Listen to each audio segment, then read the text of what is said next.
కమలపటి కమలకుటి పుస్తకరుద్రాక్షస్తహస్తపుటి కామాక్షి పక్ష్మలాక్షి కలిత విపంచి విభాసి వైరించి మనోజవం మరుతతుల్యవేగం జితేంద్రియం బుద్ధిమతాం వరిష్టం వాతాత్మజం వనరయూధముఖ్యం శ్రీరామదూతం శిరసా నమామి.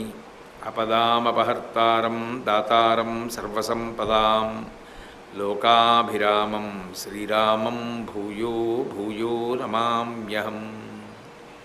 సింధూరారుణవిగ్రహాం త్రినయనాం మాణిక్యమౌళిస్ఫురత్తారానాయకశేఖరాం స్మితముఖీం ఆపైనవక్షోరుహాం పాణిభ్యాం అళిపూర్ణరత్నచషకం రక్తోత్పలం బిభ్రతీం సౌమ్యాం రత్నఘటస్థరక్తచరణాం ధ్యాయేత్ పరామంబికాం. హరి ఓం. పరమేశ్వర స్వరూపైన సభకి నమస్కారం. ఇప్పుడు నువ్వు ఏది కోరు ఈ ఐదిటిని అడ్డుపెట్టి శబ్ద స్పర్శ రస రూప గంధములలో నువ్వు ఎన్ని కోటాను కోట్ల కోరికలున్నాయో ఆ కోటాను కోట్ల కోరికలలో ఎన్ని కోట్ల మంది ఎన్ని అడిగినా ఆమె తన చూపుల చేత ఇవ్వగలదు. ఆమె కామాక్షి. అది ఒకరికి కాదు, ఎన్ని కోట్ల మంది, ఎన్ని కోట్ల జీవులు, ఇన్ని కోట్ల జీవులు ఇంతమంది ఇన్ని కోట్ల కోరికలు కోరుతుంటే ఆమె అందుకుని వాటికి జవాబుగా సుఖములను ఇవ్వగలదు. అది వాడికి అవసరం అనుకుంటే ఆవిడ ఇచ్చేస్తుంది, ఇవ్వగలదు. కాబట్టి ఆమె చివరి హద్దు, కోటి అంటే హద్దు, కామకోటి. అందుకంటారు మూకశంకరులు కామకోటి మధ్యగతే కామాక్షి అంటారు. అది కారణం. కామకోటి అంటే కామకోటి మధ్యగతే, కామకోటి పీఠంలో పూజింపబడుతోంది ఆవిడ. బలాత్రిపుర సుందరి రూపంతో చంద్రమౌళీశ్వరలింగం యోగలింగంగా పూజింపబడుతుంటుంది. అందుకే కామకోటి వారికి నియమం ఉంటుంది. ఏమిటి పీఠాధిపతులు ఇలా అనిపిస్తుంది. వచ్చి అల్లరి చేసేవాళ్ళు అల్లరి చేస్తుంటారు, పిల్లలు పరిగెడుతుంటారు, వచ్చేసి కూర్చుంటారు, సరిగ్గా వినరు చెప్తుంటే, అయినా కూడా అంత ఓర్పుగా ఉంటారు. అదేమిటండి కొంచెం ఆయన వచ్చేటప్పటికీ ఒళ్ళు దగ్గర పెట్టి కూర్చోండి సరిగ్గాను, ఏమిటి కదిలిపోవడం అటు ఇటు ఇలా ఉంటే ఆయన అంత ఓర్పు ఏమిటి అనుకుంటాం. కానీ యోగలింగాన్ని పూజించేవాడు అలాగే ఉంటాడు. అందుకే కామకోటి పీఠాధిపతుల యందు మీకు ఆ హద్దులేని ఓర్పు కనపడుతుంది. హద్దులేని ఓర్పు, దానికి హద్దు ఉండదు అసలు. ఎలా భరిస్తారా అనిపిస్తుంది. అంత ఓర్పు ప్రకటనమవుతుంది వారిలో. చిరుకోపం కూడా కనపడదు. అందుకే శాంతాకృతిం హితవచ పరిభాషమానం గంభీరభావమతులం విజితారిషట్కం దేవీ పదద్వయ సరోరుహలోల భృంగం శ్రీచంద్రశేఖర యతీంద్రమహన్నమామి. అంత శాంతాకృతిం అలా ఉంటారు. అందుకని కామకోటి పీఠమ జగతే ఆమె బలాత్రిపుర సుందరిగా అర్చింపబడుతోంది కామకోటి పీఠంలో. కామకోటి అంటే హద్దు. ఎంతమంది ఇన్ని కోరుతున్నారో ఇంతమందికి ఇన్ని ఇస్తున్నది ఆవిడే. ఇన్ని ప్రాణులకు ఆకలి ఇస్తున్నది ఆవిడే, అన్నం పెడుతున్నది ఆవిడే, జీర్ణం చేయిస్తున్నది ఆవిడే, శక్తిని లోపలికి తీసుకునేట్టు చేస్తున్నది ఆవిడే, ఆ శక్తితో భోగములను అనుభవిస్తే ఇంద్రియములకు సుఖములను ఇస్తున్నది ఆవిడే. కామకోటి ఎన్ని, ఒకటా రెండా, ఎన్ని కోట్ల ప్రాణులు లోకంలో. మనుషులు వదిలేయండి, మిగిలిన ప్రాణులన్నీ కలిపితే ఎవరి సంఖ్యాశాస్త్రం సరిపోతుంది? ఏ గణిత శాస్త్రవేత్త లెక్కెట్టగలడు? ఇన్ని ప్రాణుల ఇన్ని కోర్కెలు తీరుస్తున్నది ఎవరు అంటే ఆ తల్లి. అందుకని కామకోటి. అవన్నీ శబ్దస్పర్శ రసరూప గంధములనేటటువంటి 5 తన్మాత్రలకు చెందినవై ఉంటాయి. దాటాడనుకోండి, ఇది కాదమ్మా నాకు ఇంకొకటి కావాలి. ఏం కావాలి నీకు? నాకు వైరాగ్య సుఖం కావాలి. ఇలా అనుభవించడం కాదమ్మా, ఏది ఏమైపోని నాకు భేదం తెలియకూడదు, సమానమైనటువంటి స్థితి కలగాలి. కష్టము ఒకటే, సుఖము ఒకటే. కష్టమన్న భావన, సుఖమన్న భావన నాకు కలగకూడదు. సుఖ దుఃఖ, కాకి ముందు సు ఉంటే సుఖం, దు ఉంటే దుఃఖం. దూ లేదు, సూ లేదు. ఖా ఆకాశం, ఖా అంటే ఆకాశం అలాగే ఉండాలి. ఆకాశం ఎప్పుడు అలాగే ఉంటుంది. మబ్బడితే ఓడి బెంగ, అయ్యో బయట సభెట్టుకున్నాం ఎలాగండి అని. వ్యవసాయదారుడికి సంతోషం. కాకి ఏమీ లేదు, అలాగే ఉంది. నేను కా కింద ఉండాలి, ముందు సూ ఉండకూడదు, దూ ఉండకూడదు. అంటే వైరాగ్య సుఖము లోపల కలగాలి. వైరాగ్య సుఖం కలిగితే ఏమవుతుంది? తుల్య నిందాస్తుతిర్మౌని సంతుష్టో ఏన కేనచిత్ అనికేత స్థిరమతి భక్తిమాన్ మే ప్రియో నరః. ఆయనకి తుల్య నిందా స్తుతి రెండింటితో సంబంధం లేదు. ఇంకా ఏది చేయనివ్వండి, భగవద్ అనుగ్రహం ఒకటే కోరుతాడు. నిన్ను సేవింపక నాపదల్పడమని నిత్యోత్సవం బబ్బని జనమాతృండనని సంసార మోహంబు పైకొనని జ్ఞానము గల్గని గ్రహగతుల్ కుందింపని మేలు వచ్చిన రాణి అవి నాకు భూషణములే శ్రీకాళహస్తీశ్వర. లోకుల్నంగని మెచ్చని అలుగని లోలోన నిందించని చీకాకున్బడని మహాత్ముడనని జేలొగ్గని మూకీభావమునం తిట్టని త్రోయని నీ కారుణ్యము కలిగి ఉండినను అంతే చాలునో శంకర. ఆ స్థాయికి వెళ్ళిపోయాడు అనుకోండి. ఆయనకి నింద లేదు, స్తోత్రం లేదు, ఎప్పుడూ ఒక్కలాగే ఉంటాడు. కష్టం లేదు, సుఖం లేదు, లోపల ఏ భావన లేకుండా ఉంటాడు. దానికి ప్రబల ఉదాహరణ వాయువు. వాయువు జాజిపందిరి మించి వెళ్తోంది అనుకోండి, అందరూ ఏమంటారు? అబ్బా ఎంత మంచి వాసనో అంటారు. ఎంత మంచి వాసనో అన్నారని పొంగిపోదు. కుక్క కళేబరం మించి వస్తోంది అనుకోండి, అబ్బా దుష్టమైన వాసనని ముక్కు పూసుకుంటారు. ఇలా అన్నారని కుంగిపోదు. పొంగు లేదు, కుంగు లేదు, దేని మించి అయినా పెడుతుంది, ఏ వాసన అయినా పట్టుకెడుతుంది. అలా ఉండగలిగిన సమస్థితి ఏర్పడిందనుకోండి, ఆ సమస్థితి ఏర్పడిన వాడెవరో వాడు వైరాగ్య సుఖమును పొందాడు. నాకు ఆ వైరాగ్య సుఖం కావాలని అడుగుతాడు ఒకడు. వాడికి అది ఇస్తుంది. అందుకని కామకోటి అంతటి వైరాగ్యాన్ని ఇచ్చేస్తుంది. అది కూడా దాటిపోతాడు ఒకడు. దాటిపోయి నాకు మోక్ష సుఖం కావాలంటాడు. మోక్షము సుఖము. ఎందుకని? ఇక ఆ తర్వాత ఇక ఆయన మళ్ళీ రాడిహ, శరీరంతో రాడు. అదే ఆఖరి జన్మ. ఆఖరిసారి శరీరంతో వచ్చాడు. వచ్చేసాడు కాబట్టి ఇంకా ఆఖరిసారి శరీరాన్ని వదిలిపెట్టేస్తాడు. వదిలిపెట్టేసిన తర్వాత ఇక అనంతమైన పరమాత్మ యందు ఐక్యమైపోతాడు. ఇక మళ్ళీ శరీరంతో రాడు కాబట్టి జనన మరణ చక్రము నుంచి విడుదలైపోయాడు. నాకు అటువంటి విడుదల కావాలి, నాకు ఇక శరీరం వద్దు. అలా శరీరం వద్దు, నాకు మోక్షము కావాలి అని అడిగిన వాడికి ఆ తల్లి ఇవ్వగలదు. అది చాలా కష్టమన్న మాట అనడానికి నేనెవరిని? కామకోటి గురించి, కామాక్షి గురించి చెప్తూ ఆమె ఇవ్వగలదు. ఆమె ఇవ్వగలిగిన తల్లి తన కంటి చూపు చేత వర్షిస్తుంది ఏ కోరికనైనా సరే. అది ఎంత చేస్తే అన్న మాట ఉండదు. ఒక్కొక్కసారి మనసు అలా లగ్నమైతే ఆవిడ దాన్ని ఆధారం చేసి ఇస్తుంది అంతే. శ్రీశైలేషు భజింతునో యభవు కాంచీనాథు సేవింతునో కాశీవల్లభ కల్వబోధన మహాకాళేషు పూజింతునో నా శీలం అణువైన మేరువణుచున్ రక్షింపవే నీ కృపా శ్రీశృంగార విలాస హాసములచే శ్రీకాళహస్తీశ్వర అంటారు. అందుకే కామాక్షి ఐహికమైనటువంటి సుఖాలు ఇస్తుంది. స్వర్గసుఖం కావాలని అడిగాడు అనుకోండి, నాకు ఉత్తరోత్తర జన్మలలో స్వర్గలోకంలో దేవత కావాలని కోరికుంది, అది ఇవ్వగలదు. కాదు, వైరాగ్య సుఖం కావాలి, ఇవ్వగలదు.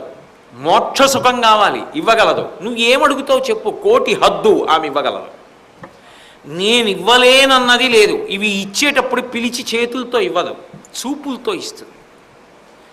చూపులతో ఇన్ని కోట్ల జీవుల యొక్క మనసెరిగి ఇన్ని కోట్ల జీవులకు ఇన్ని కోటాను కోట్ల కోరికలను వర్షించగలిగినటువంటి శక్తితో ఉంటుంది. కాబట్టి అటువంటి శక్తి కలిగిన నేత్రములు కాబట్టి కామాక్షి అని పిలవబడింది. అందుకు కామాక్షి పరదేవత దర్శనం అంత గొప్పది. ఆ తల్లి వైభవం ఎవరు చెప్పగలరు? ఈ కామాక్షి అంటే మాటల. ఇప్పటికీ కొన్ని లక్షల మంది అనుభవించిన విషయం.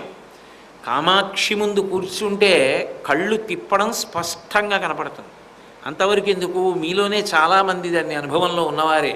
కాంచీపురం వచ్చినప్పుడు అమ్మవారు ఎదురుగుండా కూర్చున్నప్పుడు అమ్మవారు కళ్ళు తిప్పడం అనేటటువంటిది మీకు స్పష్టంగా కనపడుతుంది. పైగా కామాక్షి విషయంలో మీరు చూసి ఉంటారు, ఆ అభిషేకం చేసేటప్పుడు పసుపు నీళ్లు పోస్తారు. అప్పటి వరకు మామూలుగా ఉంటుంది. పసుపు నీళ్లు పొయ్యగానే పకపక పకపక నవ్వుతున్నట్టుగా అయిపోతుంది ముఖం. స్పష్టంగా కనపడుతుంది నవ్వడం, కళ్ళు తిప్పడం కనపడుతుంది. జయేంద్ర సరస్వతి స్వామి వారి పీఠాధిపత్యంలో ఉన్న రోజుల్లో అమ్మవారు దేని మీద కూర్చుంది చూడడం కోసమని కొద్దిగా అమ్మవారి మూర్తిని ఎత్తడానికి ప్రయత్నించారు చూడడం కోసం అని. అసలు దేని మీద కూర్చుని ఉంటుంది అని ఎత్తడం అంటే మొత్తం మూర్తిని కదిపేయడం అని కాదు సుమండి. అసలు ఏ ఆధారము లేకుండా కూర్చునుంది. జయేంద్ర సరస్వతి వారి స్వామివారి సమయంలో నిరూపణమైంది. అసలు ఏ ఆధారం ఉండదు. ఆవిడ అలా ఆధార పీఠం మీద కూర్చోదు కామాక్షి. కళ్ళు తిప్పుతూనే ఉంటుంది.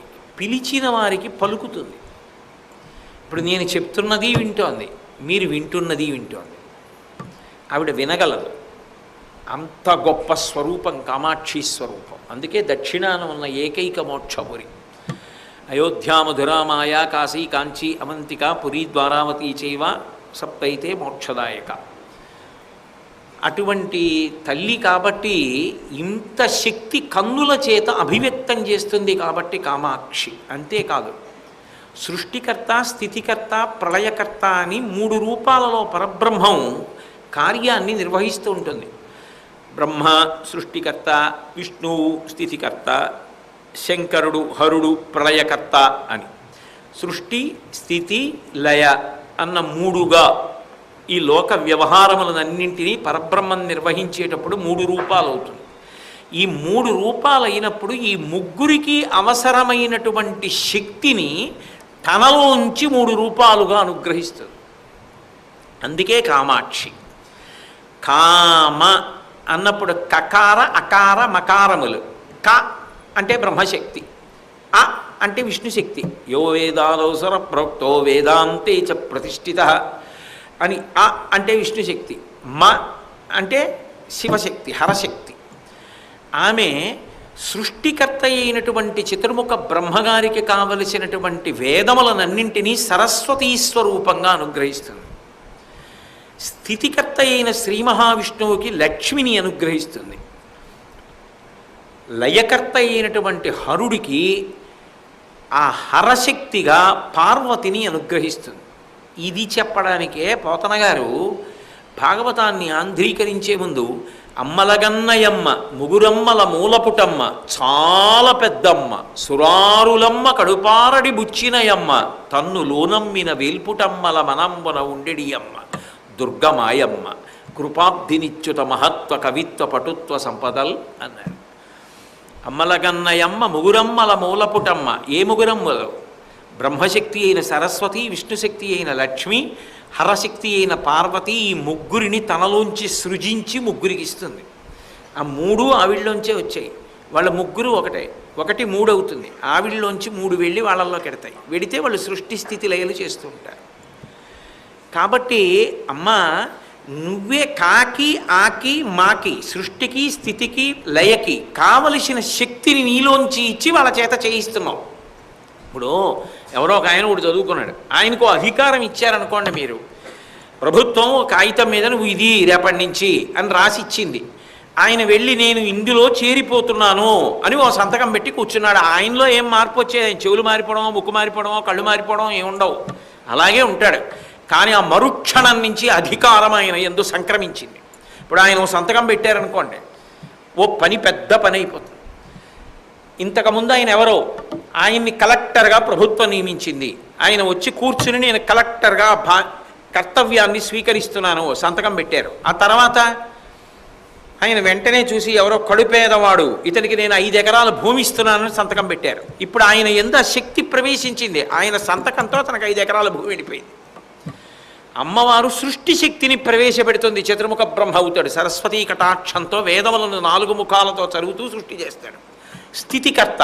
స్థితికర్త అనేటప్పటికీ కొంచెం హడావిడి ఉండాలి కదా. మరి కార్యనిర్వహణ చేసేటప్పుడు అందరికన్నా వేరే చల్లగా ఉన్నటువంటి ఒక గదిలో వేరే కూర్చుని బయట ఒక వ్యక్తి నిలబడి లోపలికి ఎవరైనా వెళ్ళాలంటే ముందు కనుక్కొస్తానని ఈ హడావిడంతా ఉంటుంది కదా. ఓ కార్యాలయం అయినా కూడా కార్యాలయం అధిపతి నడిపించేవాడు అనేటప్పటికీ కొంచెం హడావిడి ఉంటుంది. ఆయన వస్తున్నారనేటప్పటికీ అందరూ లేచి నిలబడడం, మిగిలిన వాళ్ళు సైకిళ్ళు దొక్కుకుంటూ ఎలా వచ్చినా ఆయన మాత్రం ఆయనకి కార్యాలయమే ఇచ్చిన 4 చక్రాల వాహనంలో రావడం, గబగబా ఒకరు వెళ్ళి తలుపు తీయడం, ఇవన్నీ ఉంటుంది. అందుకే నిర్వహణ చెయ్యవలసిన విష్ణువుకి లక్ష్మినిచ్చింది. ప్రళయకర్త అయినటువంటి హరుడికి పార్వతినిచ్చింది, ఆసక్తినిచ్చింది. లయకర్త అంటే చంపేయడం అనుకునేరు. కాదు కాదు, నిద్రాకాలిక సుఖాన్ని ఇవ్వాలి, జ్ఞానం ఇవ్వాలి, మహాప్రళయమునందు జీవుల్ని తనలోకి తీసుకుని మళ్ళీ యుగం వచ్చే వరకు ఆప్ చేయాలి. అందుకని పార్వతినిచ్చి. ఇప్పుడు కాకి మాకి ఆకి శక్తిని ఎవరిచ్చారు? సృష్టికి స్థితికి లయకి ఆవిడే ఇచ్చింది. ఎలా ఇచ్చింది? ఓసారి ఇలా ఇలా ఇలా చూసింది, ముగ్గురిని సృజించి ఇలా చూసింది, 3 రూపాలు వెళ్ళి వాళ్ళల్లో కలిసాయి. సృష్టి స్థితి లయలకు కావలసిన శక్తులను తన కన్నులలోంచి ఇచ్చిన తల్లి కాబట్టి కామాక్షి. అంటే ఆవిడ ఏం కష్టపడి చేతులతోటో కాళ్ళతోటో పెద్ద హడావిడో అడు తిరిగి ఇటు తిరిగి అవన్నీ ఏం చేయదు. ఆవిడ కేవలం కన్నుల చేత ఇన్నిటినీ నిర్వహిస్తూ ఉంటుంది, చూపుల చేత చేస్తూ ఉంటుంది. అందుకని కామాక్షి. అంతేకాదు, అలా ఒక్క కామాక్షి అన్న మాట మీద చెప్పుకుంటూ వెళితే దానికి అంతం ఏముందండి అసలు ఆ కన్నుల శక్తికి? కామాక్షి పద్మాసనం వేసుకుని కూర్చుని ఉంటుంది. మీరు కామాక్షి దగ్గరికి వెళ్ళి పడ్డారనుకోండి నేల మీద, ప్రణిపాత ప్రసన్నాహి మైథిలీ జనకాత్మజాలమేషా పరిత్రాతం రక్షస్వో మహతో భయాత్ అంటారు సుందరకాండలో. మీరు వెళ్ళి నేల మీద ఒక స్వర్ణదండం పడిపోయినట్టు పడిపోయారనుకోండి, మీరు ఆవిడ ఎదురుగుండా పడిపోయినప్పుడు ఆవిడికి కొద్దిగా కుడి చేతి వైపు పడ్డారనుకోండి సరస్వతీ కటాక్షం కలుగుతుంది. ఆవిడికి ఎడం వైపుకి కొద్దిగా పట్టారనుకోండి లక్ష్మీ కటాక్షం కలుగుతుంది. ఎందుకని? సచామర రమావాణి సవ్యదక్షిణ సేవిత. ఇటు ఆవిడికి కుడి పక్కన సరస్వతీదేవి నిలబడి చామరం వేస్తుంది, ఆ గాలి తగులుతుంది. సరస్వతీదేవి వేసే చామరం గాలి తగిలితే సరస్వతీ కటాక్షం కాకపోతే ఏమొస్తుంది? ఇటు పడ్డారనుకోండి లక్ష్మీదేవి చామరం వేస్తుంటుంది, ఆ గాలి తగిలిన వాడికి లక్ష్మీ కటాక్షం వస్తుంది. ఆవిడ అనుగ్రహమే పడిందనుకోండి ఈ రెండూ కాకుండా ఇంకా చాలా ఇస్తుంది. అది శంకరాచార్యులు వారి సౌందర్యలహరిలో చెప్పారు. ఏమిస్తుంది ఆవిడ? అమ్మ నీ అనుగ్రహం కావాలని పడిపోయిన వాడికి ఏమి ఇవ్వగలదు అంటే అక్కడికే వెళ్ళి పడిపోక్కర్లేదు. ఆవిడని తలుచుకుని ఎక్కడ పడిపోయినా సరే ఆవిడని తలుచుకుని వంగితే చాలు. ఏమివ్వగలదు అంటే సరస్వత్యా లక్ష్మ్యా విధిహరి సపత్నో విహరతే రతే పాతివ్రత్యం శిథిలయతిరం ఏన వపుష చిరంజీవన్నే వక్షపిత పశుపాశవ్యతికర పరానందాభిక్యం రసయతి రసం తద్భజనవాన్. తత్ నిన్ను భజించిన వాడికి ఏమిస్తుంది అంటే ఆయన సరస్వతీ కటాక్షం చూసి చతుర్ముఖ బ్రహ్మగారు అనుకుంటాట, ఇదేమిట్రా సరస్వతి నా భార్య కదా, నాకుండవలసిన సరస్వతీ విలాసం కన్నా వీడికి సరస్వతీ విలాసం ఎక్కువ ఉందని తెల్లబోతాట. ఆవిడ అనుగ్రహం కలిగిన వాడు ఎంత లక్ష్మీవంతుడవుతాడంటే శ్రీ మహావిష్ణువు లక్ష్మి నా భార్య కదా, నాకుండవలసిన లక్ష్మీ కటాక్షం కన్నా వీడికి ఎక్కువ ఉంది ఏమిటని తెల్లబోయేంత లక్ష్మీ కటాక్షం పొందుతాట. అన్నీ ఉన్నాయి. చూస్తే మనిషిని భయం వేసేలా రాత్రి కల్లోకి వచ్చేట్టుగా ఉన్నాడు అనుకోండి, ఏమిటి ఉపయోగం? కాదుట. రతీదేవి అనుకుంటుందట నా భర్త మన్మధుడి కన్నా ఈయనే బాగున్నాడే అనుకుంటుందట. అలా అనుకుంటే మరి శిథిలమైంది కదా పాతివ్రత్యం. అందుకని రతేహ పాతివ్రత్యం శిథిలయతి రమ్యేన వపుషా. అంత పూజనీయుడవుతాడు, అంతమంది చేత గౌరవింపబడతాడు. మీరు అందుకే చూడండి ఎవరి చిత్రవులు పెట్టుకుంటారు ఇళ్లలో. ఇన్ని చలనచిత్రాల్లో నటించాడండి అనో, 60 ఏళ్ళు వచ్చినా 30 ఏళ్ళు వాడిగా కనపడేటట్టుగా రంగేసుకున్నాడండనో అవి తెచ్చి పెట్టుకోరు. ఆయన అన్ని ఆటలాడాడండనో పెట్టుకోరు. బక్క చిక్కిపోయి ఇలా ఎముకలు 1 2 3 4 5 6 అని లెక్క పెట్టడానికి వీలుగా ఉరప్పంజరం బయటికి వచ్చేసి 3 గీతలుగా కాకుండా నుదురంతా విభూతి అలదేసుకొని అమ్మవారి కుంకం తీసి ఇలా బొట్టు పెట్టేసుకొని గుండ్రంగా కూడా కాకుండా సత్యదండం చేత్తో పట్టుకుని బట్ట జారిపోతూ 96 సంవత్సరాల వృద్ధుడైపోయినటువంటి మహాస్వామి గాజు కన్నుల కళ్ళైపోయి నిలబడి ఉండి సత్యదండం పట్టుకుని చూస్తున్నటువంటి చిత్తరువు ఇంట్లో ఉందనుకోండి, మీకు ఏదైనా ఇబ్బంది కలిగినప్పుడు మీరు వెళ్ళి ఆయన ముందు ఇలా నిలబడ్డారనుకోండి, మీకు తెలియకుండానే గొప్ప మనశ్శాంతి కలుగుతుంది. బాహ్యమైన అందం చూసి పెడతారా? ఏది చూసి పెడతారు? ఆయన అనుగ్రహ శక్తి, ఆయన సాధన బలం, ఆయన తపశ్శక్తి, ఆయన భక్తిని చూసి పెడతారు ఇంట్లో. అది అందం. విద్యానామనరస్య రూపమధికం ప్రచ్ఛన్న గుప్తం ధనం. విద్య చేత వస్తుంది అందం. అబ్దుల్ కలాం గారి చిత్రం ఎందుకు పెడతారు? అబ్దుల్ కలాం గారు చాలా అందగాడు అని పెట్టారు. అబ్దుల్ కలాం గారి లాంటి త్యాగమూర్తి లోకంలో లేడు. ఆఖరి ఊపిరి ఆగిపోతున్నప్పుడు కూడా విద్యార్థులకు మంచి మాటలు చెప్తూ నా గుండె ఆగిపోయినా పర్వాలేదని ఆయనకి తెలియదు గుండె ఆగిపోతోంది, గుండెపోటు వస్తోందని. అలాగే మాట్లాడుతూ జారి కింద పడిపోయిన మాజీ రాష్ట్రపతి ఒక వ్యక్తి, అంతటి మహానుభావుడు. అందుకు ఆయన చిత్రవు తీసుకొచ్చి ఇంట్లో పెట్టుకుంటాడు. దేని చేత అందం అంటే త్యాగే నైకే అమృతత్వమానసు, అంత గొప్ప రూపాన్ని ఇస్తుంది. రతే పాతివ్రత్యం శిథిలయతిరమ్యేన వపుషా, అన్నీ ఉన్నాయి. అల్పాయుద్ధాయం, గట్టిగా 25 ఏళ్ళు కూడా లేడు, ఏం ఉపయోగం కాదు. ఆయన దీర్ఘాయుష్మంతుడయ్యాడు. చిరంజీవన్నేవ, చాలా కాలం ఆయన బ్రతికుండేటట్టుగా అనుగ్రహిస్తుంది. బ్రతికున్నాడు, మనవల్ని చూశాడు, మనిమనవల్ని చూశాడు, పెళ్ళిళ్ళు చూశాడు, ఒడుగులు చూశాడు, స్నాతకాలు చూశాడు, భోగాలు అనుభవించాడు. అదొక్కటే నా ప్రయోజనం కాదు. క్షపిత పశుపాశ వ్యతికర, పశుపాశములు తెగిపోయాయి, కర్మపాశములు. తానెవరో తనకు అర్థమైంది. నేను శరీరం కాదు ఆత్మ అని అర్థమైంది. క్షపిత పశుపాశ వ్యతికర పరానందాభిక్యం రసయతి రసం త్వద్భజనవాన్. నేనే పరబ్రహ్మహం బ్రహ్మాస్మి, ఆత్మ నేను, ఈ శరీరం నేను కాదు అని చిట్ట చివర సంతోషంగా శరీరాన్ని వదిలేశాడు. అక్కడ వరకు ఇవ్వగలదు. ఆమె ముందు ఒక్క నమస్కారం చేస్తే, దేనితో? కళ్ళతో, చూపులతో ఇచ్చేస్తుంది. ఆ చూపులన్నీ కళ్ళల్లో కదా ఉంటాయి. అందుకని కామాక్షి కాదు, మన్మధుణ్ణి కళ్ళల్లో పెట్టుకుని సృష్టి చక్రాన్నంతటినీ తిప్పుతూ ఉంటుంది. అందుకని కామాక్షి. అంతేకాదు, మహాకామేశ్వరుణ్ణి కళ్ళల్లో పెట్టుకుని చూసుకుంటుంది. అంత గొప్ప పతివ్రత, అందుకని కామాక్షి. సరే, ఎన్నని చెప్పగలను నేను?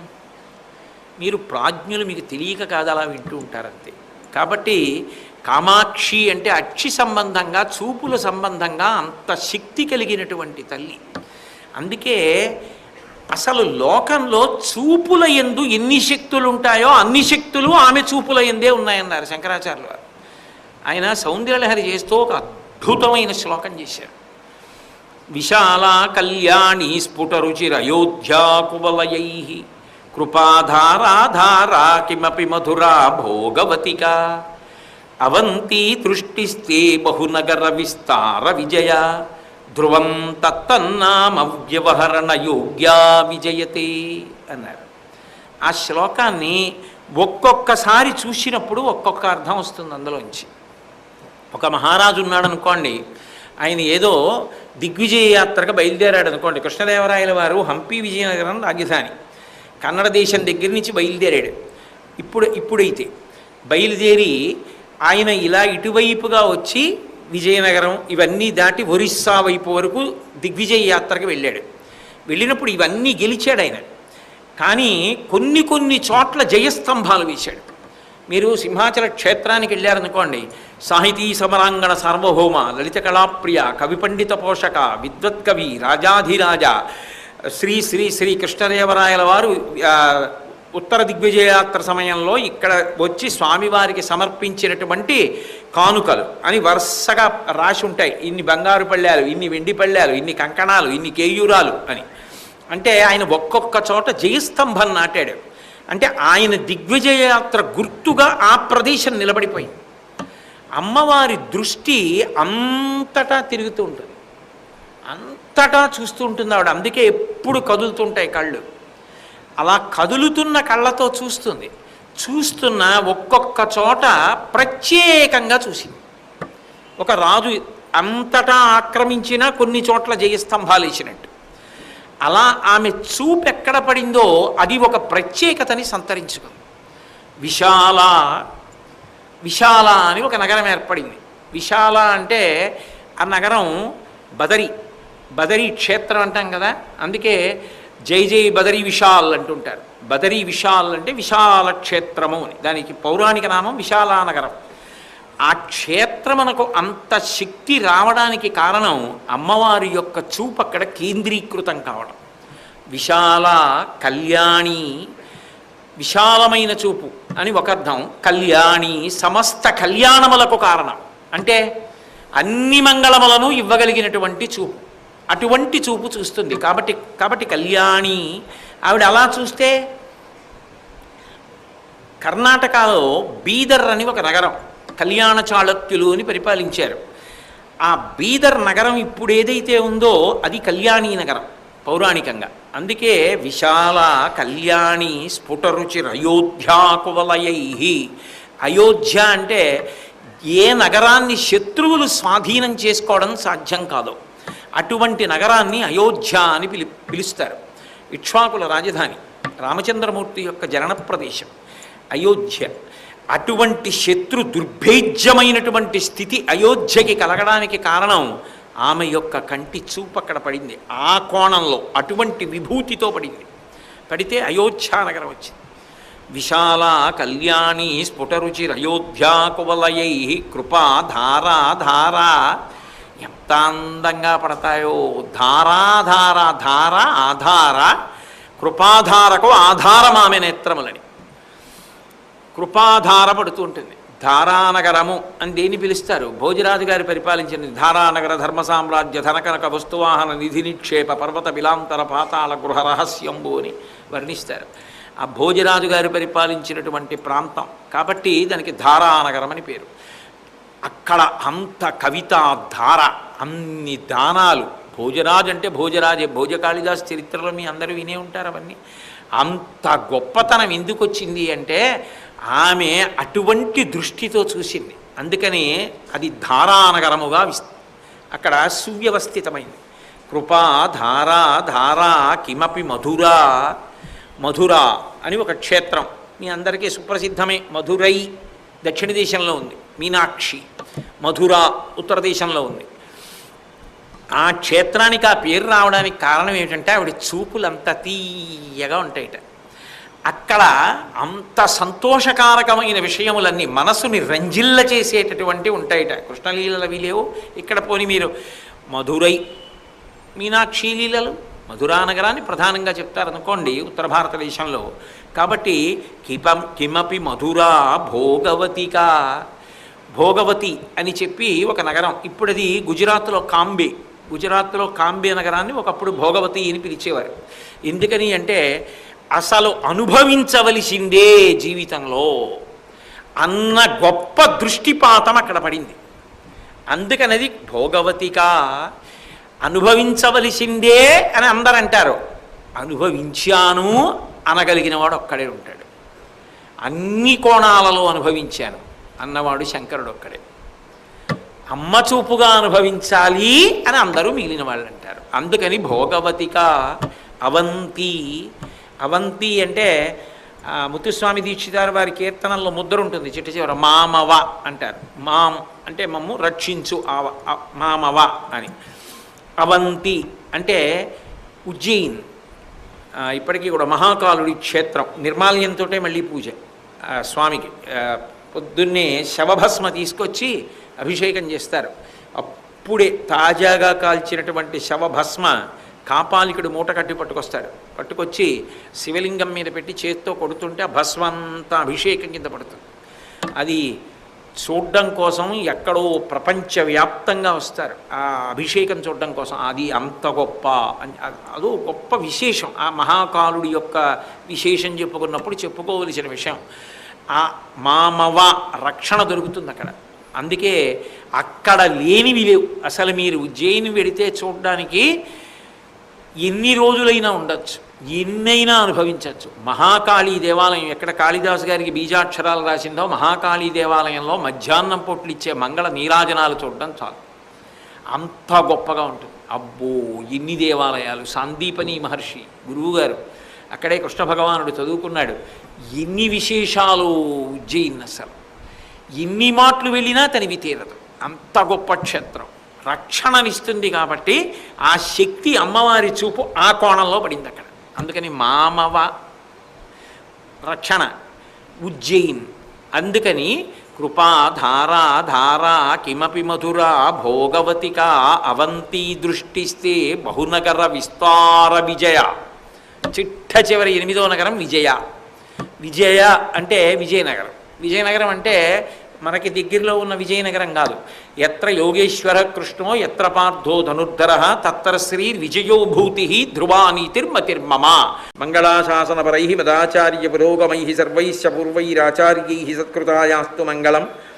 మంగళం కోసలేంద్రాయ మహనీయ గుణాత్మనే చక్రవర్తి తనూజాయ సర్వభౌమాయ మంగళం ఉమాకాంతాయ కాంతాయ కామితార్థప్రదాయినే శ్రీగిరీశాయ దేవాయ మలినాథాయ మంగళం. సర్వం శ్రీ ఉమామహేశ్వర పరబ్రహ్మార్పణమస్తు.